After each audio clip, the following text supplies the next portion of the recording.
โย่สบีได้สบายดีมื้อนี้สิพาทุกท่านมาทำความรู้จักกับสีใบประตูม่วนของ BN เนาะสิมีสีใดแน่สิมีสีอย่างแน่นำมาเบิ่งกันเลยที่ทุกท่านเห็นทั้งหมดนี่ก็คือใบประตูม่วนทั้งหมดเลยเนาะตัวนี้ก็จะเป็นในส่วนของสีครีมและก็สีเทาแต่สิมีใบธรรมดาและก็ใบจัมโบ้ก็จะใบใหญ่ขึ้นเนาะลูกค้ารีเควสเข้ามาหลายว่าอยากให้เฮารีวิวทั้งสีให้เบิ่งว่าสีของ BN เฮานี่แตกต่างกับสีบนอื่นบ่บอกเลยว่ามีความแตกต่างเนาะที่มือข้าพเจ้าจำในทุกท่านก็จะฮู้ดีตัวนี้จะเป็นใบประตูม่วนทันสมัย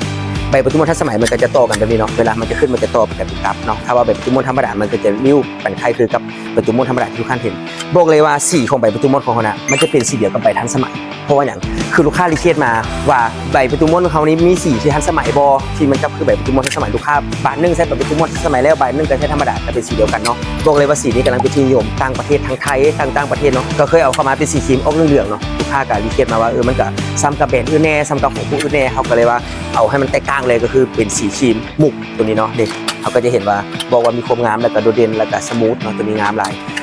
โดยเจ้าที่ทุกท่านเห็นข้างหน้านี้เป็นอย่างคือว่ามีตับน้อยน้ำลูกค้าอันนี้ก็รีเควสเข้ามาอีกเขาก็เต็มที่กับลูกค้าเลยเนาะลูกค้าพอสะดวกซื้อก้อนใหญ่ก็จะเปลี่ยนที่มันจะมี10ตับเนาะก็คือที่3ต้นปลายลูกค้าพอสะดวกซื้อ5ตับเขาก็แบ่งตัวนี้มาเต็มโรงงานให้เลยสะดวก5ตับเขาก็มีให้สะดวก10ตับจัดเป็นเซตใหญ่เขาก็มีให้เนาะสำหรับลูกค้าท่านใดที่สนใจแบบม้วน